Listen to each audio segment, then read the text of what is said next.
Приветствую вас с голубых экранов. В эфире программа «Новый день». Сегодня среда, 5 февраля на календаре. Катерина Винокурова, Иван Луцкан. Эти 60 минут будут вместе с вами. И надеюсь, что мы вам подарим хорошее настроение в этот день. Сегодня среда.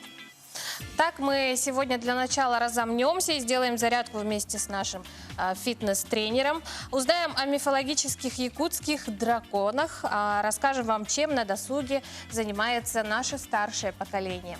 Кроме этого, мы в студии ожидаем гостей, а гости будут прямо из самых разнообразных сфер. Ну, во-первых, узнаем, чем занимается противопожарная служба Республики Саха-Якутия. Также поговорим о том, как выжить в условиях мороза, о том, как спать на голой земле.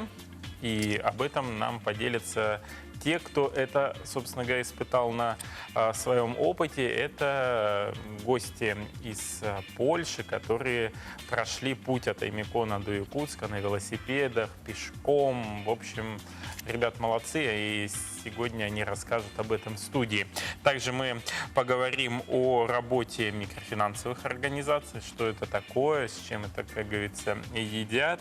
И поговорим о том, кто хочет поступить, допустим, в вузы, связанные с силовыми структурами, что для этого нужно, и в последующем, что ждет абитуриента, ну и потом студента, какое трудоустройство по итогам окончания вуза. Тоже можете готовить уже заранее свои вопросы. 8 914 279 22 62. Это телефон для WhatsApp-сообщений в нашей студии. Также его можно использовать для того, чтобы поздравить своих родных, близких с какой-то знаменательной датой, с днем рождения, или просто пожелать хорошего дня, сделать, как говорится, человеку приятнее. Ну а среди праздничных дат 5 февраля отмечен как День эрудита. Всем известная итальянская шоколадно-ореховая паста Нутелла сегодня празднует день рождения. Да, ну вот насчет нутеллы, вот я только для себя сегодня открыл, что она итальянская. Ну, как-то думал, что она родом из Италии, да. Да. Кроме этого, страдающие витамином дефицита D, вот для них она очень полезна. Это тоже так, для информации. Да, и, кстати говоря, 92 года назад в этот день получили подарок все жители планеты, как раз-таки страдающие дефицитом D. Искусственным путем был получен этот витамин. Ну а сейчас знакомимся с прогнозом погоды на день 5 февраля. По данным Якутского управления по гидрометеорологии и мониторингу окружающей среды, в центральных улусах сегодня утром температура воздуха составила минус 37, минус 40 градусов. Днем ожидается до минус 33, минус 36. В Заречных утром минус 38, минус 44, днем минус 33, минус 40 градусов. В Южных минус 37, утром, днем минус 27, минус 28. В Вилюйских улусах минус 37, минус 43, днем минус 30, минус 38 градусов. В Нижнеленских минус 41, минус 46, утром, днем минус 39, минус 44. В Западных минус 33, минус 36 утром, днем минус 28, минус 33 днем. В Колымайди-Гирских минус 27, минус 36 утром, днем минус 28, минус 36 градусов. В Янских минус 30, минус 39 утром, днем минус 29, минус 37. На северо-западе минус 33, минус 43 утром, днем минус 33, минус 40 градусов. В 6 часов утра температура воздуха в городе Якутске составила минус 36 градусов. Атмосферное давление 768 миллиметров ртутного столба. Ветер юго-западный 2 метра в секунду. Днем в городе Якутске ожидается минус 33, минус 35 градусов. Ну вот уже успевают отправлять сообщения. Приветствуют, поздравляют любимую подругу Мариану из Антоновки, Нюрба. Желаю всех благ. Целую, люблю, Сибеке. Вот. Что? Ну, то, что написано, то и прочитал. В смысле, это имя? Ну, не знаю, может быть, и там, какие-то взаимоотношения, там, может, этот пароль какой-то определенный. Посылают сигналы. Да. Мы продолжаем. Жители Австралии массово наблюдают, как изможденные засухой и пострадавшие от пожаров кенгуру, коалы и другие животные радуются долгожданному дождю. В Австралии настоящий праздник. В стране выпали первые осадки за последние 18 месяцев. Многие животные выходят на шоссе и пьют дождевую воду прямо с асфальта. Невероятными кадрами поделился и парк дикой природы в Хеллинсбурге. На видео кенгуру, вампат и коала радуются ливню. Ролик посмотрели почти 5 миллионов раз.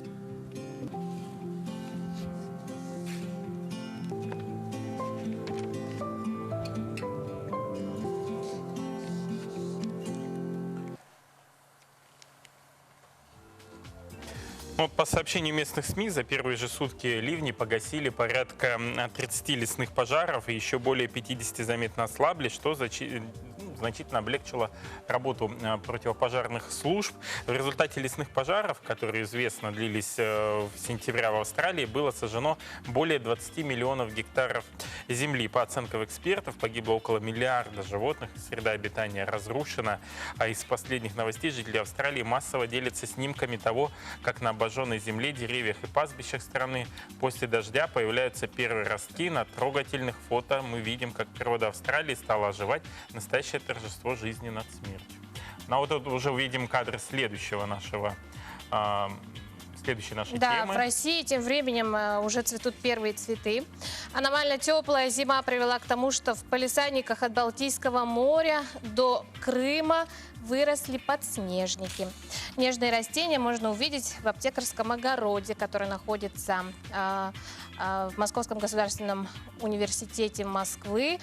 Подснежники пробились сквозь старую листву и, видимо, перепутав зиму с весной. Но, как поясняют научные сотрудники, для подснежников это вполне нормальная ситуация. А помимо них в саду аномально рано проснулись одуванчики, примулы, крокусы, набухли почки экзотической магнолии. Сотрудники опасаются, что если не похолодает, то в ближайшее время зацветет и сакура. Но это уже, конечно, никуда не годится. Ведь зимой растения должны спать. На самом деле красота, просто глаз радуется.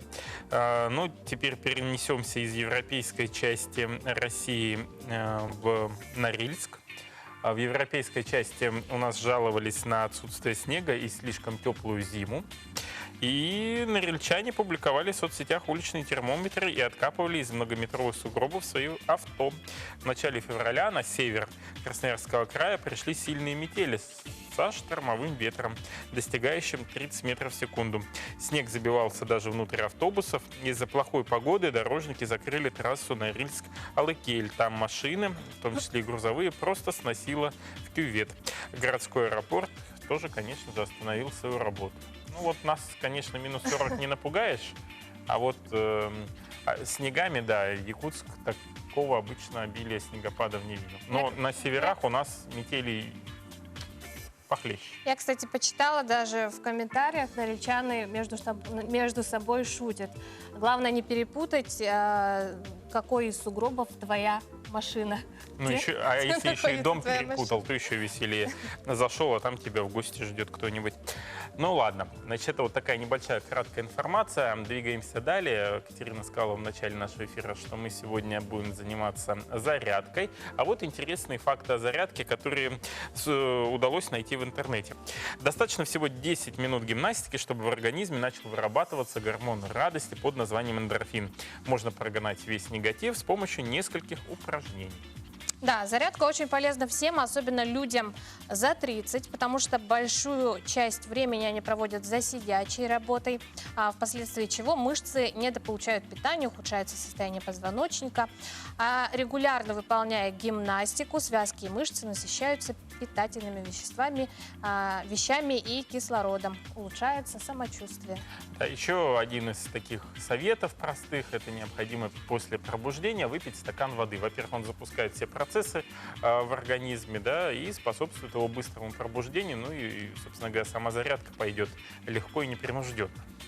Ну и, конечно, не следует себя слишком перегружать. Если после гимнастики хочется полежать и чувствуется сильная усталость, значит, нагрузка на мышцы была слишком велика. Зарядка должна бодрить и не утомлять. Вот, надеюсь, что наш следующий сюжет и не утомит.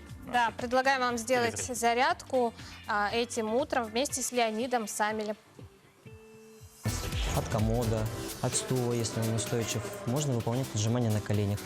Зарядку стоит делать хотя бы 4 раза в неделю, а лучше каждый день. Она не занимает много времени, то есть вам 10-15 минут более чем достаточно. Я вот, например, делаю утреннюю зарядку каждый день. Если вы включаете музыку, которая вам действительно нравится, она очень повышает вам настроение. То есть и под нее даже зарядку приятнее делать. Включайте любимую музыку, делайте зарядку, не ленитесь. Вам пойдет это только на пользу. Ну вот так кратко, но за это время, пока мы будем уходить на рекламную паузу, вы можете успеть что-то сделать и потренироваться. А пока у нас в студии гость, это Эдуард Игнатьевич Устинов, начальник отдела профилактики пожаров Государственной противопожарной службы Республики Саха-Якутия. Доброе утро, Доброе Эдуард утро. Игнатьевич. Доброе утро. Ну, в начале нашей беседы, может быть, предлагаем дать в целом характеристику, чем занимается противопожарная служба нашей республики, какая основная задача. Основной задачей пожарной профилактики является исключение возникновения пожаров и ограничение их последствий. В соответствии с законодательством Российской Федерации основными элементами системы обеспечения пожарной безопасности являются это органы государственной власти, органы местного самоуправления, организации и граждане. Противопожарная служба республики в соответствии с возложенными задачами совместно с Главным управлением МЧС России, органами исполнительной власти, органами местного самоуправления и общественными организациями организует и проводит пожарно-профилактическую работу. Ну, одними из основных задач противопожарной службы республики является также и реализация государственной политики в области пожарной безопасности. Угу. А какие направления, да, существуют пожарно-профилактической работы? Да, если сказать вкратце, то инструкторским профилактическим составом противопожарной службы в плановом режиме проводятся лекции, беседы, встречи по вопросам обеспечения пожарной безопасности с населением, и в ходе которых доводится информация о необходимости соблюдения мер пожарной безопасности. Самое главное, это проводится обучение действиям при пожаре. Также руководителями подразделений противопожарной службы организуются и проводятся экскурсии, например, от школьников, подразделения в пожарных частях, это во время которых проводится и профориентационная работа, и доведение мер пожарной безопасности. Также в зависимости от сезонных условий обеспечивается проведение пожарно-профилактических операций, таких как жилище, Новый год, дети, летний отдых, отопление и другие мероприятия. Ну, наиболее массовый охват детей, например, у нас проводится летний период в детских оздоровительных лагерях. Там также мы проводим различные викторины, конкурсы и соревнования по пожарно-прикладным спортам, да, по видам спорта. И, например, в результате данных мероприятий у нас в последние годы значительно сократилось количество пожаров по причине неосторожного обращения. Пожаров? Если сказать по цифрам, например, если привести итоги прошлого года, 2019, то у нас количество пожаров по республике сокращено на 3,8%. Это по сравнению с прошлым годом. У нас в прошлом году произошло более 2900 пожаров. И также вот ежегодно у нас сокращается гибель людей при пожарах. Это в прошлом году у нас погибло 77, а в 2018, например, 80. Это тоже есть сокращение здесь. А вот если вот взять, ну, статистика, да, это цифры, а все-таки первопричиной что является основным пожаром? Ну, основными причинами пожаров являются, это, во-первых, неосторожное обращение с огнем. Это по данной причине у нас происходит более 40% от всего количества пожаров. Также нарушение правил эксплуатации и устройства эксплуатации электрооборудования. По данной причине 15% и нарушение правил устройства и эксплуатации печей. По данной причине происходит тоже где-то порядка 14-15% от общего количества пожаров. А вот не мониторили, где больше всего пожаров происходит? Там, в районах республики, в Якутске? Да, наибольшее количество пожаров у нас в последнее время происходит вот в сельской местности. Ну, если смотреть причины, это вот основной причиной является, конечно, нарушение правил устройства и эксплуатации печей. Вот. Это что касается сельской местности. А так, если в целом взять по объектам, то наибольшее количество пожаров происходит в жилом секторе, получается. Это где-то около 50-60%. И вот данное время, например, в январе-декабре месяцах у нас пожары происходят обычно в гаражах индивидуальных, тоже из-за печей и электрооборудования, и также вот в частных банях тоже вот печь. Эдуард Это в зимний Игнатьевич, период. какие задачи стоят по предупреждению пожаров, да? Поставлены какие цели, задачи на этот год? Ну, на 2020 и последующие годы у нас поставлены вот задачи конкретные. Это указом президента Российской Федерации Владимира Владимировича Путина от 16 октября 2019 года утверждена стратегия в области развития гражданской обороны, защиты населения территории ЧС и обеспечения пожарной безопасности в период до 2030 года. Ну, вот в данной стратегии у нас определены показатели оценки результатов деятельности на ближайшие 10 лет. Да? Это на 10 лет вперед поставлена задача, это снижение количества пожаров не менее чем на 10% и снижение количества погибших при пожарах не менее чем на 25%. Ну и в завершении какие советы по... Ну, гражданам необходимо знать и соблюдать меры пожарной безопасности и также не проявлять беспечности при обращении с огнем и не подвергать свою жизнь и жизнь своих близких опасностям. Да? И при пожаре необходимо немедленно сообщать пожарную охрану по телефонам 01 и 101.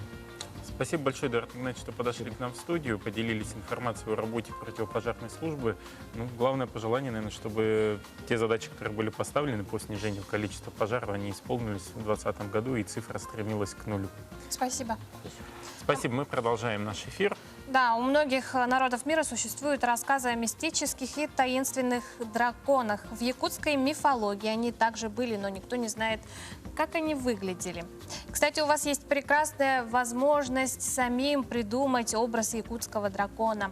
Как это сделать, узнаем в следующем материале. Увидев рисунок с драконом на фоне ленских столбов, возможно, кто-то скажет, а разве бывают якутские драконы? Для художника Николая Мочкина эта тема не вызывает вопросов. С детства люблю рисовать. Динозавры и драконы меня всегда интересовали их внешностью. И когда-то жили, ходили по земле действительно вот, динозавры.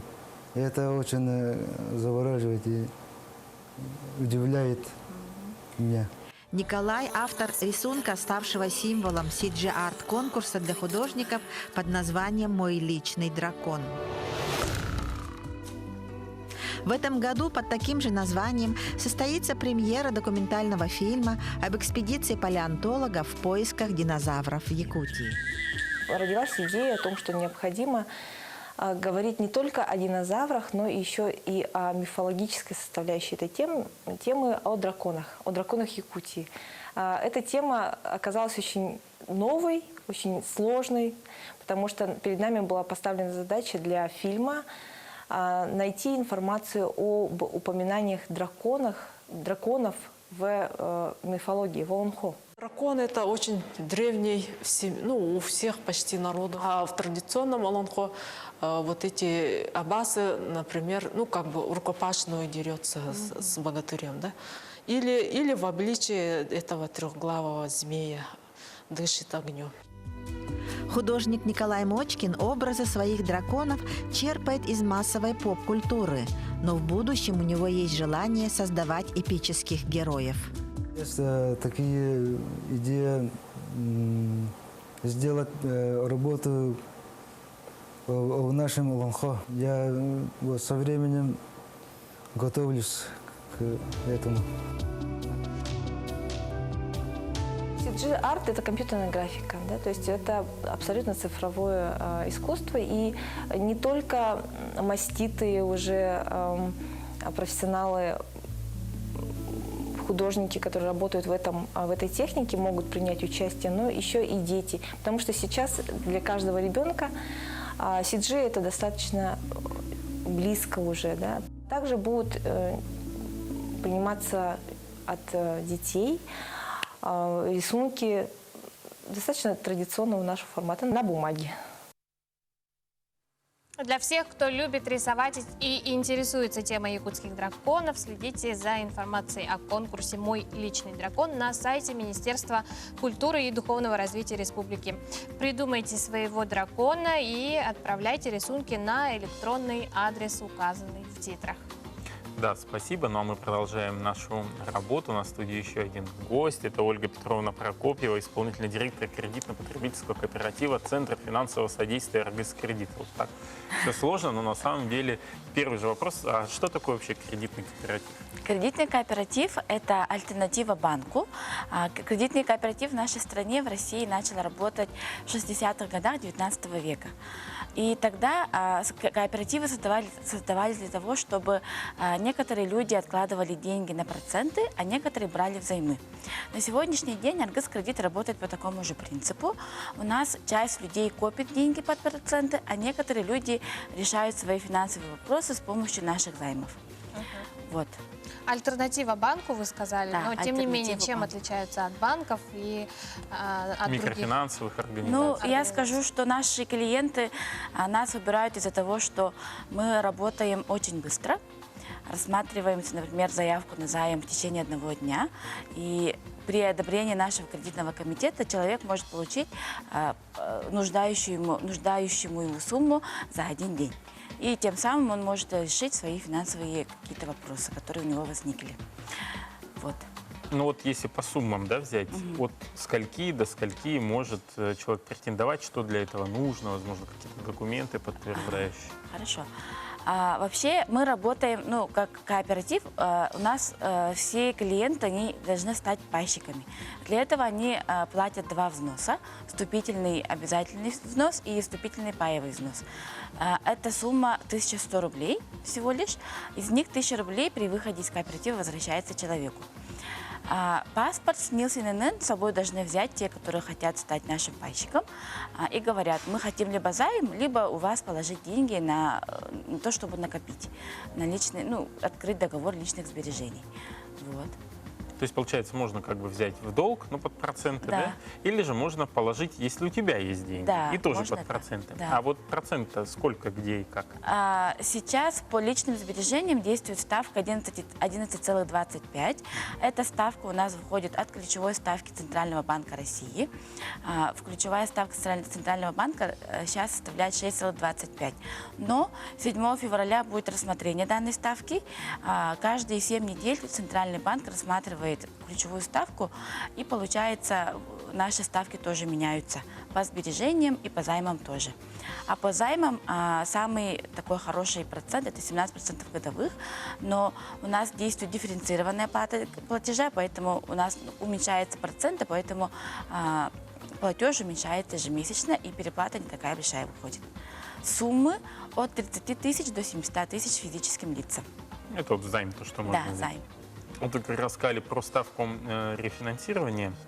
Я так понимаю, что идет все к тому, что или ставка останется, по крайней мере, такой, или все-таки пойдет на уменьшение, и, соответственно, и ваши ставки могут уменьшиться, поэтому где-то надо успеть. Ну, поэтому вообще, когда человек хочет рефинансирование сделать, или там какой-то займ взять, или ипотеку взять, мы советуем, чтобы каждый человек выбирал, ну, смотрел, где для него будет выгоднее всего.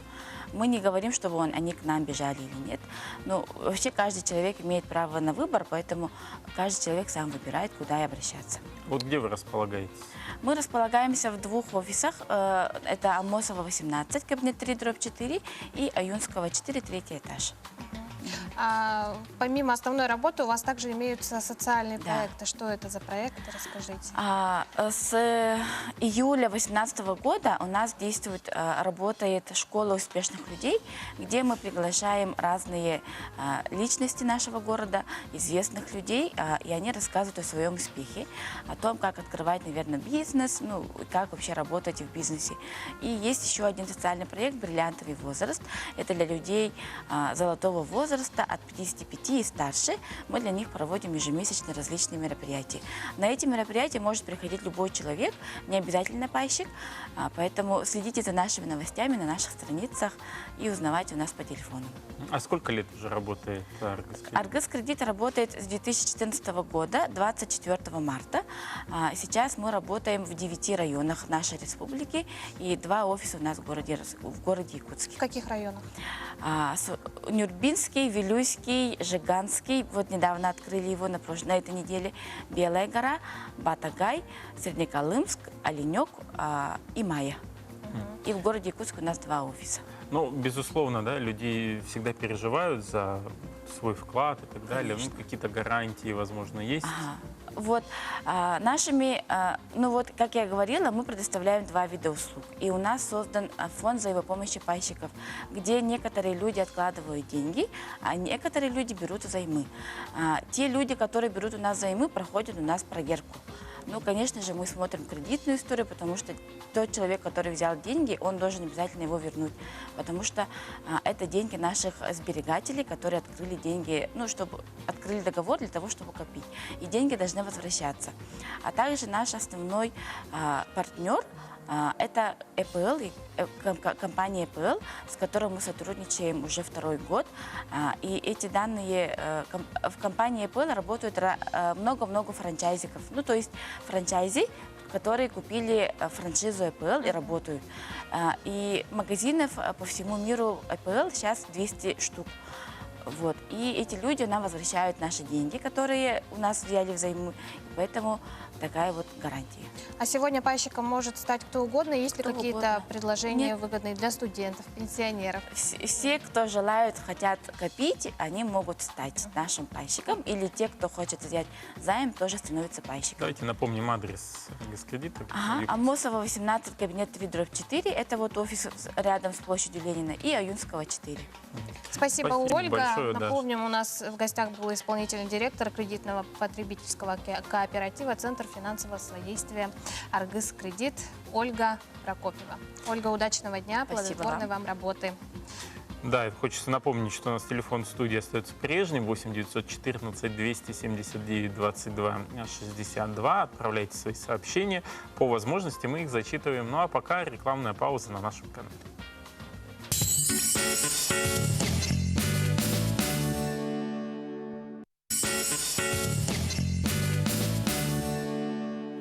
Вот всего 1 минута, и мы снова вместе с вами на канале НВК Саха. В прямом эфире выходим для вас с 7 часов до 8 часов утра, а с 8 часов утра вы в повторе можете нас наблюдать на канале Якутия 24. Да, мы хотели бы напомнить про наш флешмоб. Песню «Катюша» нужно записать. Вчера мы как раз увидели первый небольшой такой ролик, который нам отправили, по-моему, с Чурапчинского, да? Да.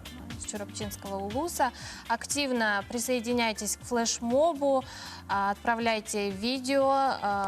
Правила следующие: должно быть от 10 и более человек. Любые организации могут принимать участие, как дети, так и взрослые. Отправляйте на нашу почту utro.nvk@mail.ru. Вы видите почту на наших экранах. Будьте внимательны, набирайте адрес правильно.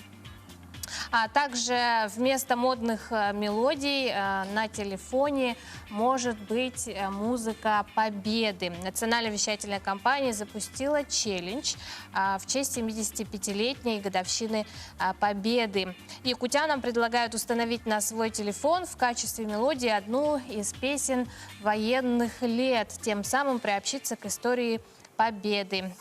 Генеральный директор нашей национальной вещательной компании Олег Марков бросил вызов уже буквально вчера своим региональным коллегам и Министерству инноваций и цифрового развития республики. Челлендж планирует распространить по всей стране.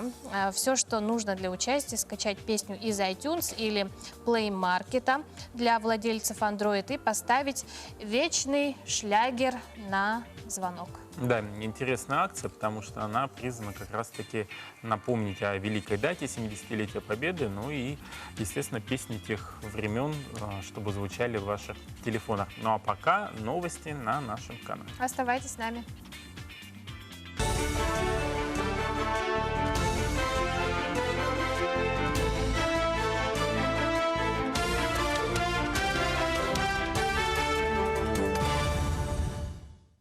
Утренний эфир продолжает выпуск новостей. В студии Сергей Михедов. Здравствуйте.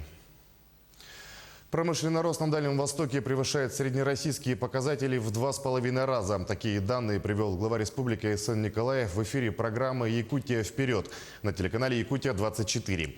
С появлением полпреда президента в ДФО вице-премьера Юрия Трутнева в качестве куратора Дальнего Востока в 2013 году началось реальное развитие экономики региона.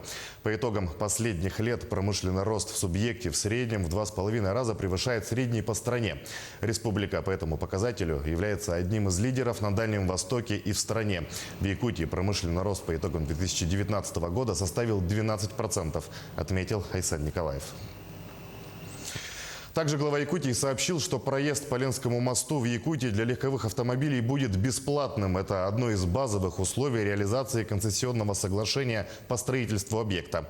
Плата будет взиматься с больших грузов. Это вполне оправданная рыночная мера, заявил Айсен Николаев.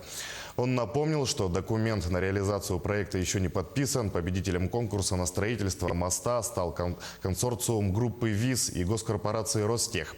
Сильнейшая, на мой взгляд, сегодня команда в стране по реализации проектов такого уровня.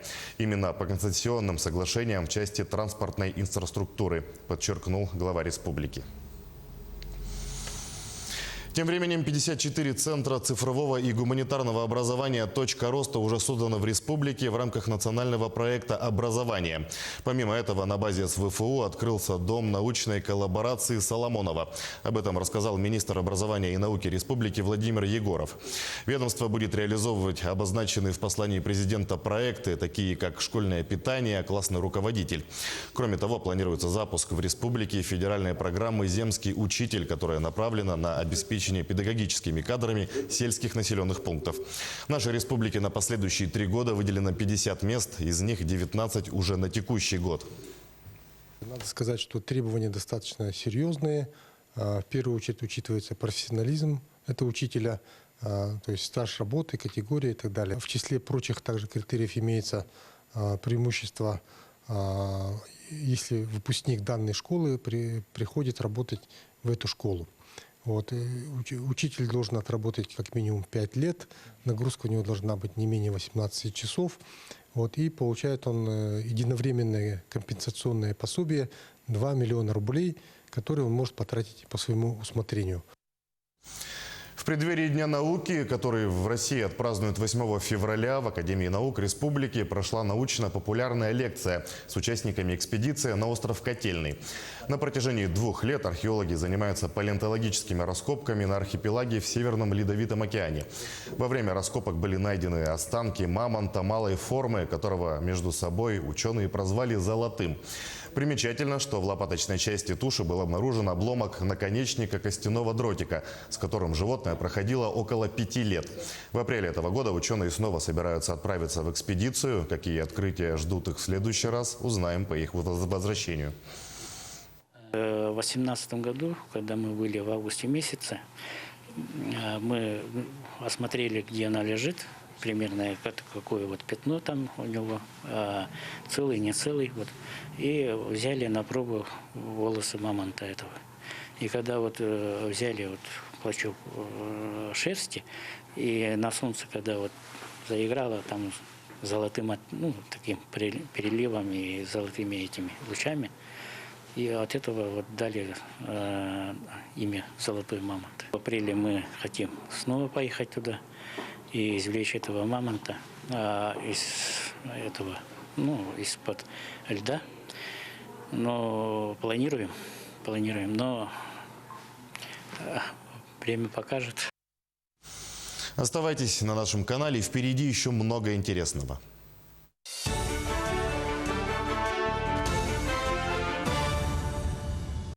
Спасибо нашим коллегам из информационной службы канала. Мы продолжаем эфир. И первый же вопрос моей гости в студии. Да? Это кем хотела стать в детстве? Вот значит, Мечтала, кем ты меня считаешь, да? Не коллегой, не напарником. Я мечтала стать, ну, неудивительно, журналистом.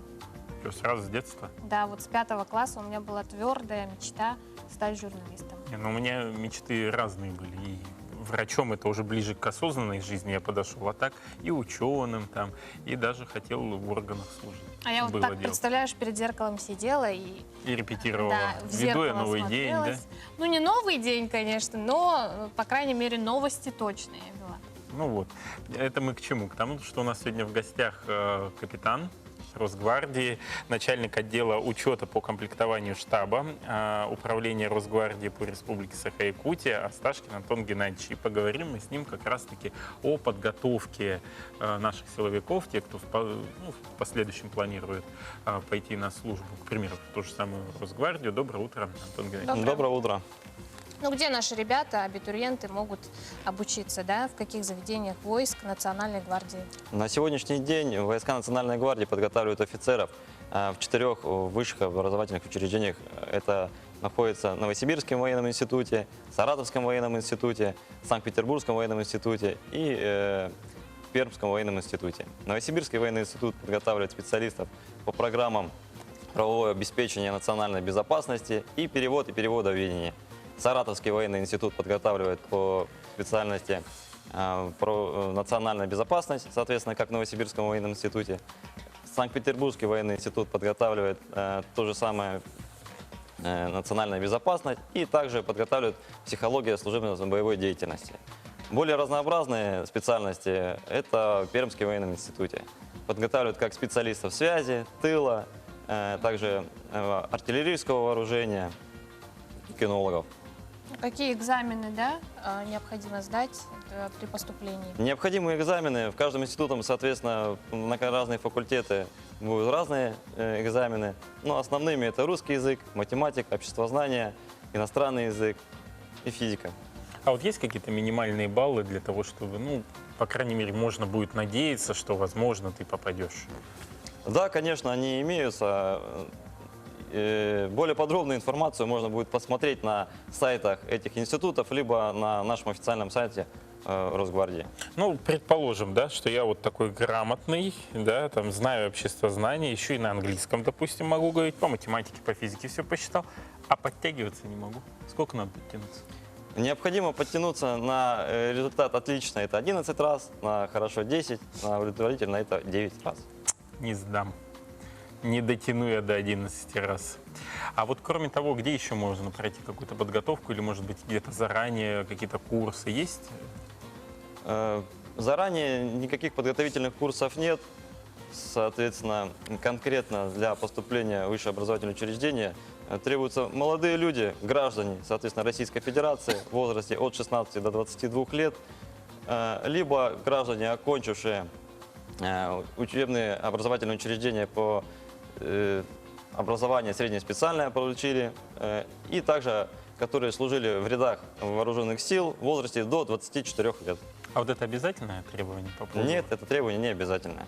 А хорошо, молодые люди определились, а что касается вот Девушек, да. возьмет В переквалифицируется? настоящее время подготовку для женщин, девушек нет, отсутствует, к сожалению. К сожалению. А как тогда в Росгвардии девушек нет? Ну, почему? В Росгвардии, конечно же, проходят военную службу женщины, военнослужащие женского пола на разных должностях. А в какие вот сроки надо успеть документы подать? Сроки определены также приказами Министерства образования и, соответственно, Министерства обороны. И необходимо будет подать документы в военные комиссариаты по месту жительства конкретно абитуриентов до 1 апреля. Но необходимо знать, что 1 апреля это дата не только подачи заявления, а к этой дате необходимо будет собрать все необходимые документы. Это сдача ЕГЭ, также прохождение военной врачебной комиссии, также прохождение профессионального ПФО отбора. А И, вот есть соответственно, какие-то вот льготы, возможно, гарантии? да, для курсантов. Для курсантов это все верно, да, и имеются льготы и гарантии. Они определены федеральным законом о статусе военнослужащего, положением о порядке прохождения военной службы. Ну, это основным, я так понимаю, скорее всего, будет являться для курсантов, уже поступивших, соответственно, в высшее образовательное учреждение. Это денежное довольствие, которое с первых года службы составляет по 3-му тарифному разряду 1200 рублей. После первого года службы контракт подписывается с курсантами, они начинают получать заработную плату, вернее денежное довольствие для военнослужащих, начинается от 14 тысяч и до 29, если не ошибаюсь. Спасибо большое, Антон Геннадьевич, что подошли к нам сегодня в студию. Хочется пожелать нашим зрителям, возможно, кто выберет соответствующие вузы, в последующем занять достойное место в рядах Росгвардии. Еще раз спасибо и успехов в вашем нелегком труде. Удачи. Спасибо, до свидания. Ну, а у нас впереди небольшая пауза. Да. Прервемся, далее оставайтесь вместе с нами.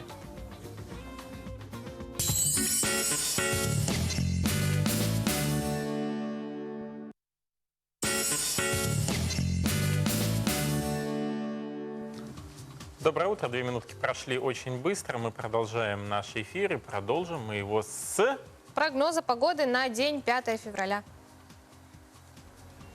Итак, сегодня в центральных Улусах в 6 часов утра температура воздуха составила минус 37, минус 40 градусов. Днем ожидается до минус 33-36 градусов. В Заречных утром минус 38, минус 44, днем минус 33, минус 40 градусов. В Южных Улусах минус 37 утром, днем минус 27, минус 28 градусов. В Вилюйских Улусах минус 37, минус 43 градуса. Днем минус 30, минус 38 градусов. А в Нижнеленских минус 41, минус 46. Утром, днем минус 39, минус 44 градуса. В Западных Улусах утром минус 33, минус 36. Днем минус 28, минус 33. В Колымай-Дигирских минус 27, минус 36 утром. Днем ожидается до минус 28, минус 36 градусов. В Янских минус 30, минус 39 утром. Днем минус 29, минус 37. На северо-западе минус 33, минус 43 утром. Днем ожидается до минус 33, местами минус 40 градусов. В 6 часов утра температура воздуха в городе Якутске составила минус 36 градусов. Атмосферное давление 768 миллиметров ртутного столба. Ветер юго-западный 2 метра в секунду. Днем в городе Якутске ожидается минус 33, минус 35 градусов. А мы продолжаем. Напоминаю, телефон студии 8 914 279 22 62. Ну вот вначале я читал сообщение, да, и оно так тебя прямо порадовало. Порадовало, да. Да, но вот просят его просто повторить, ну, окажем, так скажем, услугу. Поздравляем любимую подругу Марианну из Антоновки. Нюрба, желаю всех благ, целую, люблю Сибекке. Вот повторил, да. Ну а теперь давайте поговорим о вакансиях, которые готовит Центр занятости населения города Якутска для вашего внимания. Требуется экономист по труду и заработной плате. Для этого необходимо высшее экономическое образование, опыт работы по специальности не менее 3 лет, знание 1С, уверенный пользователь пакета Microsoft Office, прием по результатам собеседования. Зарплата от 45 тысяч рублей. Требуется заместитель начальника отдела, заместитель начальника топливных перевозок, высшее экономическое образование, опыт работы по организации работы, связанных с транспортной логистикой, знание 1С, уверенный пользователь пакета Microsoft Office, прием по результатам собеседования, зарплата от 70 тысяч рублей.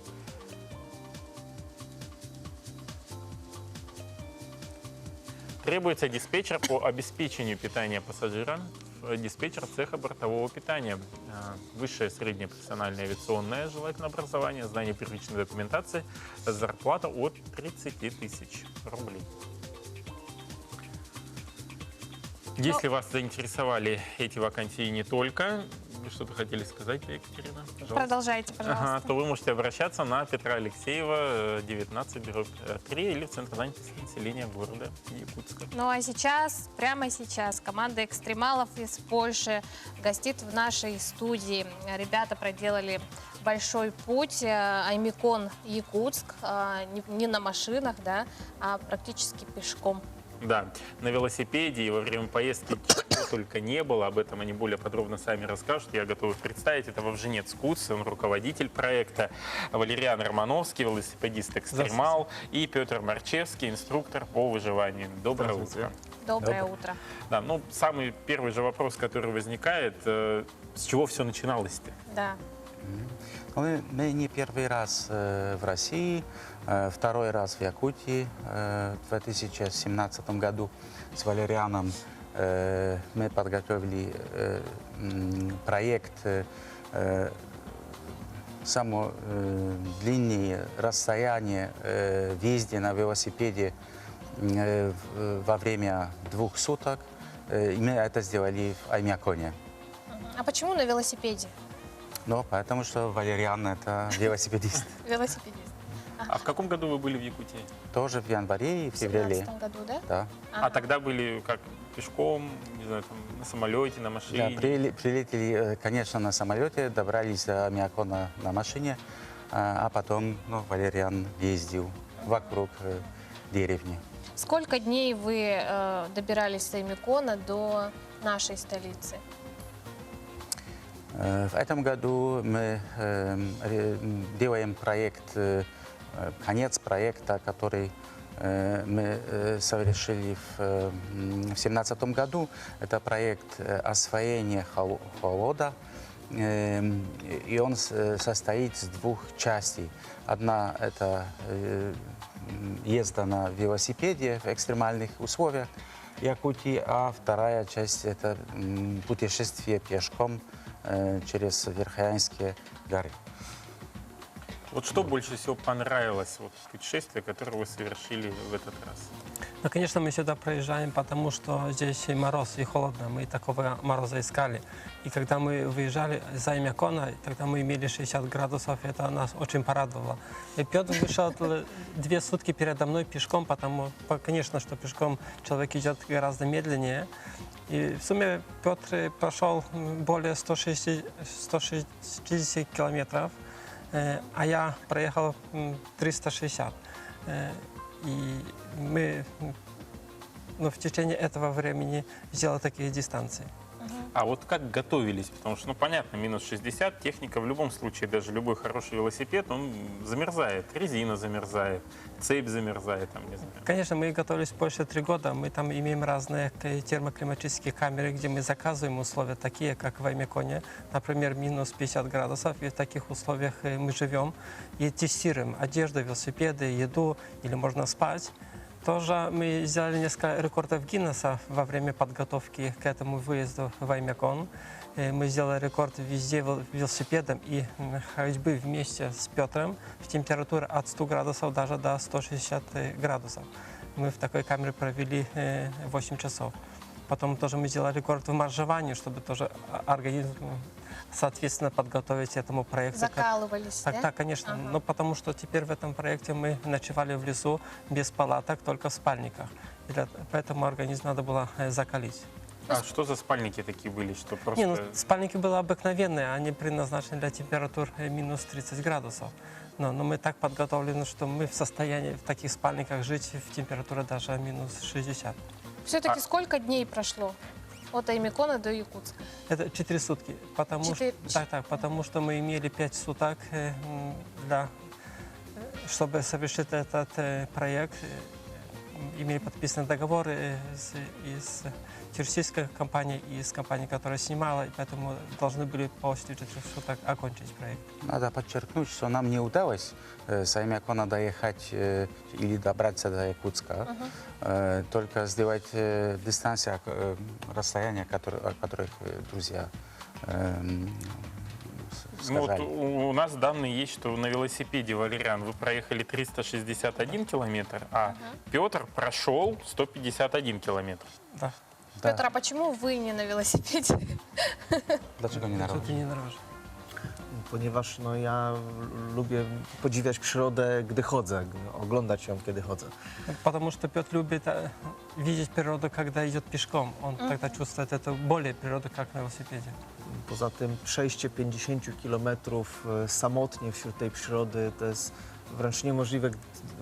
Patrzeć na to и достигать то piękno. Он говорит, что это необыкновенно идти пешком 50 километров в сутки, иметь этот контакт с такой дикой природой. Вот какие-то чувства дискомфорта было или вот все прошло как по маслу, все замечательно? Jakieś niepogody, problemy były? No, największym problemem był brak wody, który bardzo doskwierał. Jej po prostu nie było, bo celem było wytopienie jej ze śniegu ciepłem naszego ciała. Самая большая проблема – это нехватка воды, потому что мы решили, чтобы воду топить из снега при своем теле. Тоже хотел подчеркнуть, что в этом проекте мы решили не пользоваться никаким теплом. Мы не имели ani горячей еды, ani питья, ani костра, ничего. Мы решили, что в состоянии обогреть себя только своим телом, поэтому такой проект был. Удалось? Ну, да, конечно, но Петр шел практически 4 сутки и не использовал воды извне. А вот использовали ли вы опыт, вот буквально недавно у нас был испанец, да, итальянец был, итальянец у нас марафонец был, который бежал, испанец на велосипеде, у него уже, по-моему, вторая попытка, первая неудачная, вторая вот тоже тут полу такая удачная. Да? Вот как-то вы изучали опыт, кто уже побывал в Аймяконе, уже также пытался пройти? Ну, конечно, мы смотрим, что они делают, какие имеют велосипеды. Но мне кажется, что мы очень хорошо подготовились в Польше, потому что имеем к этому возможности в разных камерах. Но, и протестируя и одежду, и еду. В основном мы ели продукты замороженные. Но, конечно, мы более приглядываемся, как здесь живут якутяне, какие национальные блюда, например, они используют зимой, когда идут на охоту, и это мы использовали. А чем вы питались? Вы говорите, замороженное. Там мы имели разные продукты, и жирные, и углеводы, в зависимости от того, какую энергию мы потребляли, и нам было нужно в данный момент. Потому что после жиров другая энергия, а после углеводов другая. Это мясо, сало, как и, например, и шоколад, и фрукты сухие, и даже сыр, и мед. А у вас основное место работы какое вот, в Польше? Чем мы занимаемся? Да. Ну, я работаю архитектором. Можно сказать, что научный работник, а Петр – это инструктор по выживанию в крайних сложных условиях, в основном зима. Получается, профессионал своего дела. Да, но я конечно. слышал, что в рамках подготовки вы побили еще и несколько рекордов Гиннесса, так ли это? Да, но, как я говорил, это самая длинная езда на велосипеде в температуре пониже минус 100 градусов. Это один рекорд. С Петром были в такой камере в Варшаве. А другой рекорд – это по маршированию, такой 5 человек маршировало в течение 13 часов. эти два рекорда. Вот если вот подвести итог, что было самым трудным? Co było najcięższe? No, brak wody i przede wszystkim noc, gdzie mieliśmy w śpiworze albo -2, albo +3 stopnie, jak pchaliśmy do środka i zamarzał zamek jeszcze dodatkowo. Ну, конечно, это нехватка воды и это ночевка ночью, когда в спальнике были даже минусовые температуры. Я думаю, что очень сложным было то, что ребята думали, что поедут или пойдет Петр скорее. Спасибо вам большое, то, что вы подошли к нам в студию. Отличное путешествие. Хочется вам пожелать новых, интересных, экстремальных путешествий, чтобы у вас все получалось. Главное, чтобы вы возвращались сюда живыми и здоровыми. Спасибо, ждем вас снова. Спасибо. До встречи. На этом у нас все. Далее эфир продолжат наши коллеги. Хорошего настроения. Пока.